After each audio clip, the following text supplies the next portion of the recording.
하나의 말씀 보겠습니다.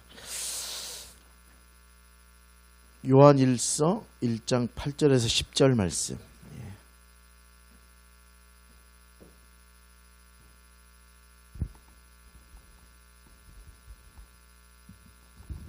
요한일서 1장 8절에서 8절 10절. 성경 저기 화면에도 있어요. 합독하도록 하겠습니다.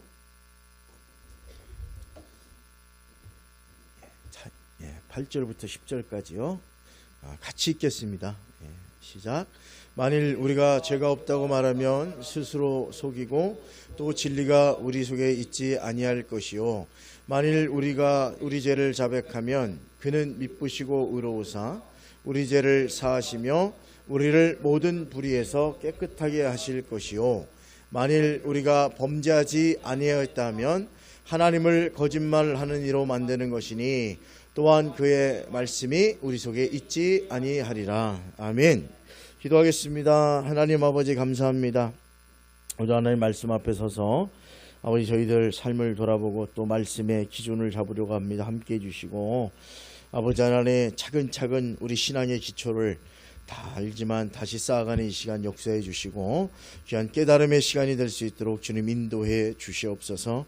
예수님의 이름으로 기도드리옵나이다. 아멘. 너무 무덥고 수요일날 비 온다더니 비는 안 오고 그죠? 토요일 주일날 비 온다는 것 같아요. 약하게. 그때까지 작물들이 잘 버텨야 할 텐데 잘 버티고 잘 클 수 있길 바라고요. 이 더위 속에서도 하나님의 충만한 은혜가 가득한 시간이 되기를 주님의 이름으로 축원드립니다. 우리는 가장 민감하고 해결돼야 할 문제가 있다 그랬어요. 삶엔 여러 가지 문제가 있는데 그 뿌리가 있다. 그것은 성경이 죄라고 하는 거예요. 죄의 뿌리를 파내야 됩니다. 제가 오늘도 이렇게 심심해서 몇 개 풀 뽑다가 이건 죽겠구나. 우리 성도님들은 어떻게 견디는 건가? 그렇게 생각을 했어요. 하여간 뿌리째 뽑지 않으면 다시 살아나요. 얼마나 독한지. 제가 쉼터 옆에 풀이 있잖아요. 그걸 어떻게 죽여보려고 쉼터에 뜨거운 물 있잖아요. 그걸 한컵 받아가지고 이놈의 자식아 죽어라. 그리고 봤는데 죽었을까요? 살았을까요? 살았더라고. 웬만큼 뜨거운 거 봐서 안 죽나 봐. 이놈이 여전히 살아가지고 있어요. 이렇게 들어가는 깔판 깔아놓은 계단 밑에 풀이 있는데 풀은 아니겠죠 그게. 그죠? 그놈이 계속 자라고 이 팬 돌아가는데 거기 가시나무 같은 그것도 무슨 귀한 나무였던 것 같은데 하여간 그 밑에 있어가지고 내가 가끔 자르기도 하는데 요놈들은 뜨거운 물을 보다 안 죽는 것 같아요. 야, 신기하다. 뿌리가 그냥 뽑혀야 죽는 것 같아요. 우리 인생의 여러 가지 문제들 해결되지 않은 일들이 벌어지는 이유는 우리 생각에는 뭔가 환경 여건이 잘못돼서라고 생각하지만 그 모든 것이 나타나는 이유는 죄 때문이다. 성경은 말하고 있어요. 그래서 죄를 근본적으로 뿌리 뽑지 않으면 우리는 죄의 문제에서 늘 자유할 수가 없다. 그렇게 생각해요. 사람들은 흔히 죄가 없다라고 말하거나 내가 지은 죄를 다 기억하지 못한다. 이렇게 이야기합니다. 심지어 어떤 사람은 나는 평생 거짓말 한번 하지 않았다. 그렇게 말하는 분들도 있어요. 과연 그렇습니까? 우리의 마음과 행동이 우리의 주장과 정말 부합합니까? 한 번도 거짓말 해본 적 없어요? 한 번도 죄의 문제를 저질러 본 적이 없어요? 그렇지 않죠. 어느 목사님이 성경 공부를 가르치다가 집사님에게 쭉 우리가 모든 사람이 죄인인 걸 알아야 됩니다 그랬더니 바로 옆에 앉아있던 집사님 하실 말씀이 목사님 저는 제 평생에 거짓말 한번 해본 적이 없는데 우리가 무슨 그런 죄인이에요. 그런 큰 죄인입니까? 그렇게 이야기했다는 거예요. 목사님이 그 집사님의 모습에 감탄하면서 칭찬해 주시면서 집사님 대단합니다. 그런 심정으로 그렇게 살아가면 하나님께 영광 돌릴 수 있습니다. 박수 한번 하자고 그래 박수까지 받았어요. 그럼 어느 날 목사님 신방을 가게 됐어요. 근데 이 집사님 집에 신방을 가게 된 거예요. 그러니까 신방대원 몇 명하고 집사님의 집에 가기로 약속을 하고 있는데 이 집사님이 이제 마중 나왔잖아요. 마중 나왔는데 그 사이에 애들이 그냥 막 집에서 서로 싸움이 나가지고 꼬맹이들이 막 싸움이 나고 막 안에 난리가 난 거예요. 그래서 죄송합니다. 집사님 잠깐만 기다리세요. 딱 들어가서 보니까 애들이 거실을 치워놨는데 세상에 그 거실에서 장난감 가지고 엄마가 잠깐 나가니까 아래층 나가잖아요. 요즘은 뭐 이렇게 삑 누르면 문을 열어주지만 제가 신방 가보면 뭐 예의 바른 사람들 이제 대신방 같은 경우는 내려와 있어요. 목사님이 그거를 앞에서 열어주기도 그렇게 하지만 보통 아파트들이 이제 서울에 있을 때 그런 집들도 있지만 내려오지요. 당연히 기다리죠. 1년에 한 번 목사님이 신방 오는데 그거 안에서 하면 열리잖아요. 다 이렇게 나와 있잖아요. 이분도 나와 있었던 거예요. 그리고는 아파트 엘리베이터를 타고 올라가갖고 문을 열려고 내 집안에 그냥 전쟁이 났으니까 잠깐 기다려 얼른 들어가는데 화나요 안 나요? 화나잖아. 새끼들 소리를 그냥 아이들이 막 소리치고 하다가 싸워서 울고 있고 있는데 집사님의 아이들에게 그냥 야 조용히 하네 새끼들아. 그래서 밖에 거지 왔어. 너네 다 잡아가 조용히 해. 그랬다는 거예요. 그러니까 아이들이 붙들려 갈까봐 조용해지더라는 거예요. 그동안 거짓말 안 해봤다는 집사님의 말은 다 거짓말이죠. 그리고 평생 거짓말 안 했다는 그분 아이들 앞에서 아이들 달래면서 사실은 교묘한 거짓말을 함께 사용한 거잖아요. 이 상황은 우리들이 다 죄인인 걸 보여주는 거예요. 그래서 목사님과 신방대원들은 졸지에 거지가 됐습니다. 목사님이 내가 거지 같은가? 집사님이 말을 잘하지 좀. 응? 그러면서 들어갔다는 거예요. 우리의 입술과 말들이 얼마나 진실을 감추고 때로는 독과 저주가 되어서 자기 스스로 그리고 다른 이들을 해치는 일들을 얼마나 많이 합니까? 말에 상처받을 때 얼마나 많아요. 그죠? 하지도 않은 걸 했다 그러는 사람에 저는 지금 이제 승질이 많이 죽었잖아요. 저는요 그래서 잘 안 덤볐나 봐 나한테. 저는 그걸 딱 누가 교육자도 누구도 딱 얘기하면 우리 전사님들이랑 신방 가다가도 신방 전사님들이 목사님 얘기 들으셨어요? 아마 이거 이렇게 돼서 그렇게 하면서 한참 듣고 있다. 전사님 어디서 들었어요 그 얘기? 뭐 이렇게 들었대. 나도 들어서 알고 있는 얘기인데 내가 아는 거와 틀린 사실이에요. 내가 그분을 직접 만나서 그 기도도 부탁받고 했는데 다른 얘기 하는 거예요. 전사님 그 집사님 만나보셨어요? 그래서 안 만나봤대. 근데 누구한테 들었으니까 지역장님이 얘기했대. 목사님 알고 계셔야 될 것 같아서 그렇게. 전사님 그만하세요. 이제 내가 직접 만났는데 그것은 이런 거고 이것은 이런 얘기입니다.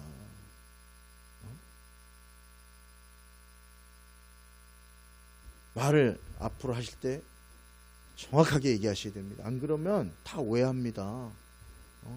죄송합니다. 뭐 30대인데 신방 선생님은 50대 나 넘었잖아요. 그 교회에서 뭐 10년 20년 계신 분들인데 어쨌든 나는 목사고 그분들은 전사님이니까 영적 질서는 확실하잖아요. 교육자 사회는.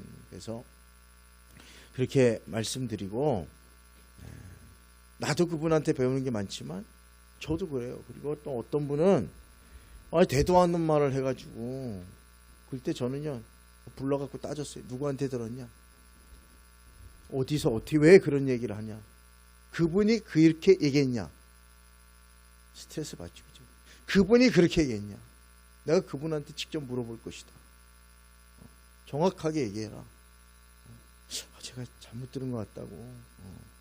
앞으로 중요한 문제, 이거 교회가 흔들릴 수도 있고 이런 문제들은 명확하게 눈으로 본 거 아니면 얘기하지도 말고, 당사자를 만난 거 아니면 얘기하지도 말고, 말이라고 하는 게 막 뱉었다고 다 말이 아니잖아요. 말 한 번 잘못 뱉다 큰일 나잖아요. 얼마나 상처받아요. 그죠? 근데 그랬던 저도 어느 날 잘못 얘기한 게 있어요. 신방 선생님, 목사님 그렇게 알고 계시면 큰일 나요. 그래서 왜요? 사실 아니에요 했더니 틀렸습니다 목사님. 그 집사님이 그런 게 아니고 그 집사님이 사고를 치고 문제를 일으켜서 지금 그렇게 된 게 아니고 그 집사님이 누군가의 보증을 서줬다가 잘못돼서 이런 어려움을 겪고 있는 겁니다. 근데 사람들은 그 집사님이 잘못해가지고 그렇다 그러던데 그게 아닙니다 목사님. 잘 몰라서 그런 거예요. 왜 사람들은 그렇게 얘기하지? 내가 죄송합니다. 내가 잘못 알고 또 알고 계셔야 될 그 말씀드렸어요. 이러면서 우리 서로가 몇 년 다니면서 서로 고쳐나가면서 정확한 사실만을 이야기하고 웬만하면 내가 그 말에 덧붙여서 얘기하지 않으려고 엄청 무던히 애를 썼는데 그게요 신경 쓸 때 되는데 신경 안 쓸 때는 안 되는 거예요. 그죠? 누가 닭을 한 마리 사줬는데 제가 뭐라 그랬어요? 그죠? 소고기를 사줬다고 그래요. 이럴 수 있잖아요. 고기 먹었다고. 목사님 뭐 누가 고기 사줬다며요? 아니요 먹었어요. 맛있게 먹었어요. 목사님 어디 소고기 먹고 오셨다며? 응? 목사님 호텔 갔다 오셨다며? 응? 이게 막 사랑하는 여러분, 그들의 혀는 사람을 속이고 입술에는 독사의 독이 있다. 로마서 3장 13절 말씀. 사람이 말은요 독이 있어요. 그래서 누군가를 탁 깨물면 말로 상처받고요 무너져요. 세상의 일, 고난, 어려움 당하는 일들로 무너지는 경우는 극히 드물어요. 그건 정말 극단의 선택을 하기도 하지만 정말 무너지는 거는 말에 무너져요. 말에. 그죠? 말 한마디에 무너져요. 그러니까 우리의 말은 독사의 말이 되지 말고 사람을 살리는 말이 될 수 있길 주님의 이름으로 축원드립니다. 제가 그래서 똑똑하게 그 얘기하겠다고 그랬던 그거에 우리 전사님들이 상처를 많이 받고 나는 똑똑한 줄 알고 그렇게 얘기했는데 그게요 사실관계를 따지고 치고 들어가는 게 죽을 일도 아닌데 내가 보니까 나중에 나이가 거기서 35세 갔나요? 33세 가고 40이 넘어가고 35세 가서 내가 45 거의 될 때까지 있었으니까 내가 그거 너무 후회했어요. 제가 세 분의 신방 전사님 같이 몇 년씩 다녔는데 지금 가끔 연락이 와요. 난 일부러 연락 안 해요. 연락이 오시면 뭐 이런저런 자녀들의 얘기도 하고 한 분은 또 안수 받아가지고 목회를 하고 있고 한 분은 저 멀리 가서 사역을 하시더라고요. 그래서 가끔 연락하면 그래도 목사님 그때 참 좋았어요. 근데 처음 만났던 그 전사님이 어쨌든 사역을 나랑 2년 하다가 그만두고 동두천이라는 데로 갔는데 나중에 그 얘기 하더라고요. 목사님 너무 칼 같아서 제가 사실은 실수한 걸 알지만 마음의 상처도 있고 그랬습니다. 목사님 늘 기도할 거예요. 내가 왜 그랬을까 그때. 어느 정도였냐면 막 뭐 하다가 얘기하면 입 좀 다물라고. 나는 목사고 전사님 사역자 아니요. 사역자가 어디 교역자한테다가 그딴 말을 하시냐고. 조용히 하라고.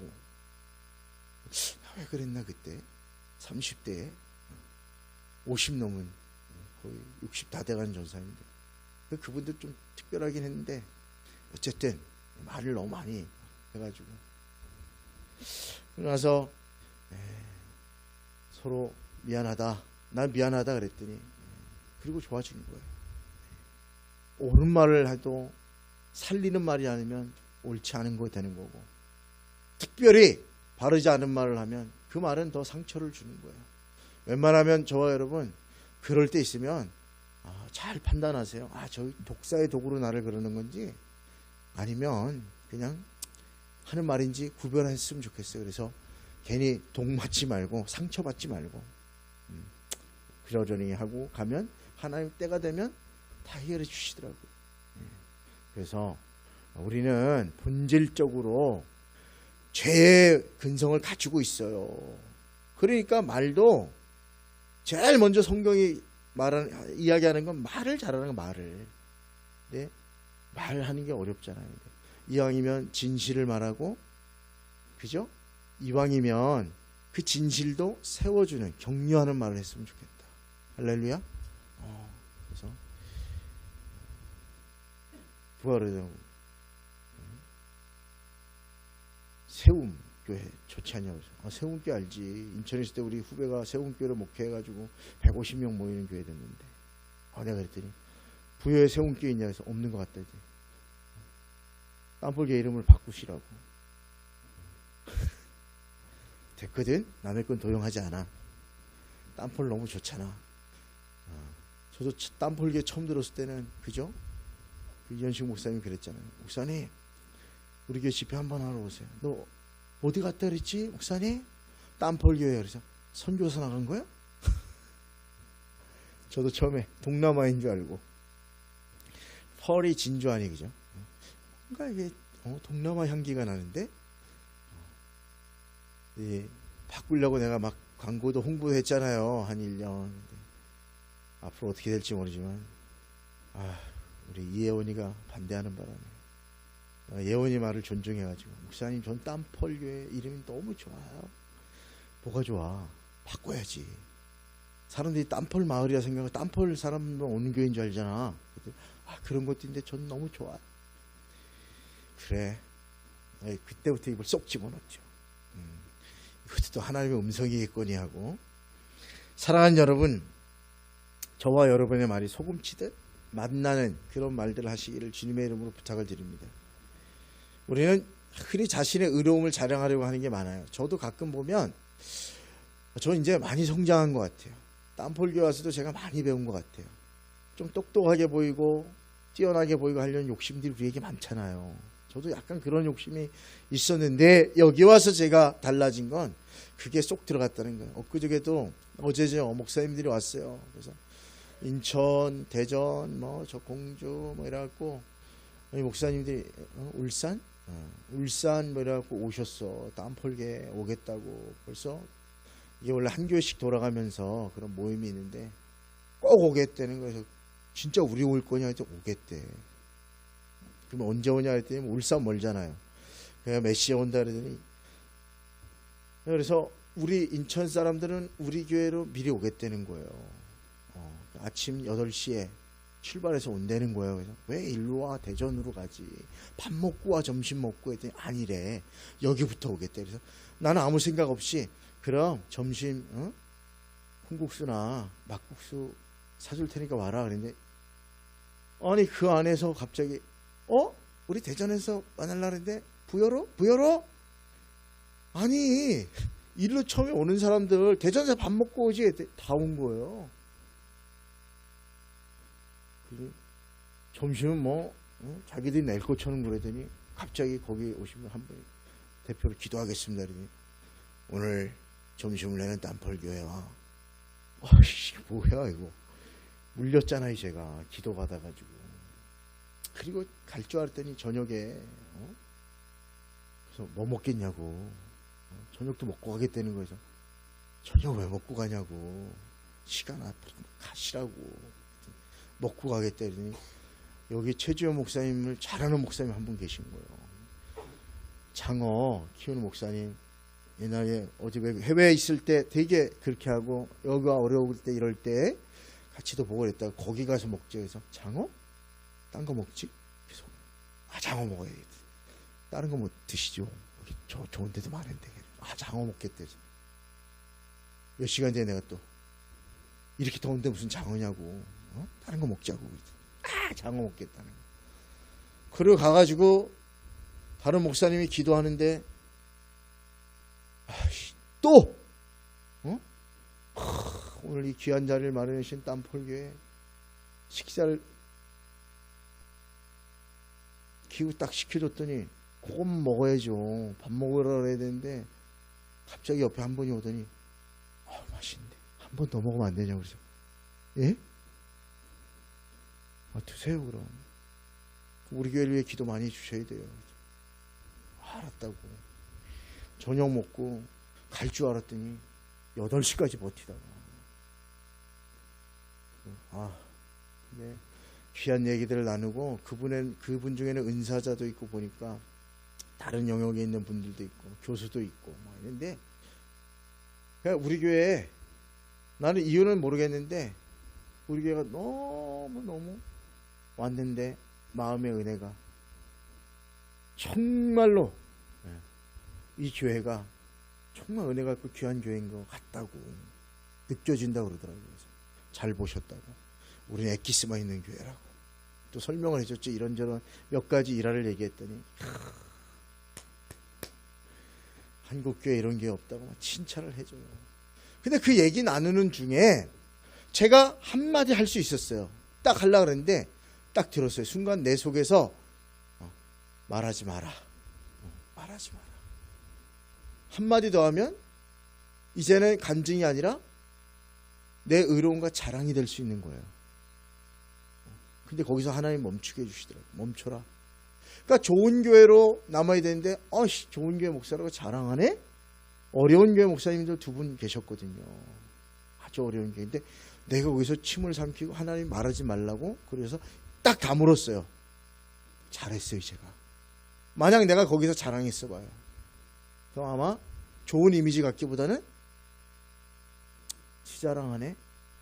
뭐 교회 자랑만 하네? 이런 생각할 수 있겠다라는 생각을 주께서 주셔서 꿀꺽하고 참았어요. 참았더니 교회 갈 때 다 우리 교회 칭찬하고 좋은 이미지 가지고 그렇게들 가셨어요. 내가 만약에 거기서 한마디 더 하고 했다면 자랑이 됐을 것 같아요. 하나님 거기서 멈추게 하시더라고요. 야, 진짜 감사하다. 여기는 하나님에 대한 간증이 아니고 내 의로움을 드러내는 게 되는구나. 이러면 내 자랑이 되는 거고, 이러면 너희보다 내가 더 좋은 것, 더 나은 곳 있다고 하는 의로움을 드러내는 순간이 되겠구나 하는 걸 딱 깨닫게 해주시더라고요. 할렐루야. 그 딱 다물었어요. 그래서 진짜 좋은 이미지 가지고 왔어요. 안 그랬으면 속으로 했을 거야. 아이고 그래 잘났다. 잘났어. 이렇게 됐을 것 같아요. 근데 그때부터 제가 말을 아꼈어요. 아는 척도 안 하고 말을 아꼈더니 너무너무 좋더라는 거예요. 그런데 우리는 항상 그렇잖아요. 만일 우리가 죄가 없다고 말하면 스스로 속이는 것이요 진리가 우리 속에 있지 않은 것이며 우리가 죄를 지은 일 없다고 하면 하나님을 거짓말쟁이로 만드는 것이다. 말씀처럼 진짜 우리가 죄 없다 말하면 거짓말쟁이로 만드는 거예요. 하나님은 다 죄에 있다 그랬거든요. 제가 거기서 잘 멈췄어요. 무슨 얘기였냐면 은사 그하고 안승철 감독님하고 집회를 같이 나갔대요. 가서 역사를 일으키고 했대는데 안승철 감독님 우리 부여지방 왔을 때 그냥 뭐 자기 변명만 하는 것 같고 뭐 특별히 그런 게 없던데. 근데 다른 장소에서 할 때는 병이 떠나고 사람들이 낫고 한 역사가 있어서 그분의 이야기를 하고 있었는데 내가 거기서 속으로 참았어요. 아니 왜 우리 지방 가서는 하나도 못해? 그러려다가 이러면 큰일 나겠고. 근데 때마침 그 교회에서 자랐던 목사님이 있더라고요. 그러면서 정말 때가 맞고 하나님이 역사하셔야 되고 그 안승철 감독의 특징은 기다림이라는 거예요. 바로 역사가 나타나는 게 아니라 기다린대요. 그가 은혜를 받을 때까지, 그가 하나님의 은총을 받을 때까지, 하나님 오셔서 만져주실 때까지 기다리는 걸 잘한대요. 우리는 막 나라 주여 나 깨주세요 막 이러잖아요. 그렇지 않다. 그 하나님이 역사하시는 그 간격이 엄청 답답할 텐데 그거를 정말 인내하고 기다린대요. 주께서 역사하실 때까지. 자긴 그걸 배웠다. 오 그렇구나. 그렇다면 우리 지방이 어쩌면 은혜 받을 준비가 안 돼 있는 지방이었구나. 거기는 기도원이니까 은혜 받으러 오고 사모하고 오고 주님밖에 없다고 생각하는 그 마음으로 왔으니까 그냥 은혜 받는 거예요. 역사하시는 거예요. 그 믿음대로. 영성 수련회도 마찬가지예요. 이틀 때우고 가겠다. 그러면 아무 역사 없어요. 근데 진짜 사모하는 마음으로 주께서 내게 주시는 음성을 듣고 하나님 내 개인에게 주시는 말씀에 내가 서리라고 하는 사람은 반드시 은혜 받고 바뀌게 돼 있어요. 저는 그런 은혜가 있기를 바랍니다. 그래서 제가 또 이쪽은 반대예요. 또 그런 역사에 대해 반대 목사님인데 내가 아는 척하고 했으면 둘 다 상처받았을 텐데 내가 또 잘 참아가지고 넘어갔어요. 그때 제가 느낀 것은 나도 어쩔 수 없구나. 나도 지금 늘 교만할 수 있고 교만한 사람이 될 수 있구나. 그런 마음이 늘 생기더라고요. 사랑하는 여러분, 나는 다른 이들보다 착하다, 큰 죄를 짓지 않는다고 생각하며 스스로 의롭게 여기는 그 공의로움이 우리 속에 없지 않아 있다는데, 하나님은 그런 자를 찾는 게 아니라 다윗처럼 하나님, 주의 눈앞에서 내가 악을 행하였습니다. 내 죄를 내가 잘 알고 있으며 내가 항상 그 죄가 나를 고발합니다. 주님의 심판이 옳고 공정합니다라고 주님 앞에 자기 자신을 온전히 드러내고 섰던 다윗처럼, 그렇게 하나님 앞에 서는 자를 하나님은 높이시고 하나님이 인도해 주신다고 하는 사실을 기억할 수 있기를 바랍니다. 두 여인이 목사님을 찾아왔어요. 그러면서 한 여인은, 목사님, 제가 깨닫고 보니 제 죄가 너무 많아서 하나님 앞에 온전히 설 수 없고 너무너무 죄송해서 어떡합니까? 회개 기도하시면 됩니다. 주님은 모든 걸 다 용서해 주시잖아요. 십자가 보혈을 의지해서 나 자신에 대해서 절망하시고 그리고 하나님 앞에 회개하세요. 옆에 있던 다른 한 여인, 저는 저 여인보다는 좀 죄가 덜하긴 한데 저도 작은 죄들이 너무 많아서 회개하러 왔어요. 목사님, 알았다고. 그럼 내가 시키는 일을 한 번씩 하면서 기도하라고 해서 그 여인들에게 저 앞에 돌이 있지 않냐고, 돌이 있다고. 제가 큰 여인은 저기 큰 돌 보이지 않냐고 그랬더니 보인다고. 힘들지만 저 큰 돌을 하나씩 옮기면서 하나님 앞에 다시 회개 기도하시고, 저 큰 돌을 또 옮기면 저 돌을 다 옮길 때까지 그렇게 1시간 동안 옮기면서 기도하라고. 옮길 수 있을 만큼 옮기라고. 그리고 또 한 여에게는 죄가 작으니까 그 옆에 작은 돌멩이들을 주워가지고 1시간 동안 옮기면서 그렇게 기도하시라고 그랬어요. 그 두 사람이 큰 돌을 한 사람은 옮기면서 그렇게 기도했고, 한 여인 작은 걸 옮기면서 또 그래도 주님 용서해 주세요 기도했어요. 기도가 다 끝나고 회개 잘했으니까 아멘이라고 했어요. 그랬더니 목사님이 하신 말이, 다 용서해 주셨어요. 이제 돌아가실 시간이니까 돌 있던 자리에 옮겨 놓으시라고. 그대로 큰 돌을 가져왔던 여인은 큰 돌을 힘들어서 옮겼지만 그 자리가 어딘지 정확히 아는데, 작은 돌을 옮긴 여인은 그대로 갖다 놓으니까 너무 많이 옮겨서 어딘지 모르겠는데 그렇게 얘기했다는 거예요. 여러분, 큰 죄는 분명하고 무겁지만 인식하기 쉽고, 작은 죄들은 산더미처럼 쌓이며 어디서부터인지 알기 어렵고 우리 삶 전체를 잠식해 버릴 수 있는 게 작은 죄예요. 큰 죄 때문에 문제가 되는 게 아니에요. 작은 죄들이 하나씩 둘씩 들어올 때 산처럼 쌓이는 죄가 되고, 뒤돌아보았더니 엄청난 죄들이 있는 거예요. 그러니까 작은 죄부터 인식하고, 깨닫지 못하는 죄가 있을지라도 성령이 오시면 깨닫게 해주시고 다 회개케 해주시는 거예요. 그래서 나는 큰 죄 지은 사람만 죄인이라고 얘기하지 말고, 나도 늘 일상 속에서 죄를 짓잖아요. 그런 죄들을 인식해야 돼. 이 정도쯤이야 하는 그 작은 죄가 무너져 오면 나중에 산처럼 되는 거야.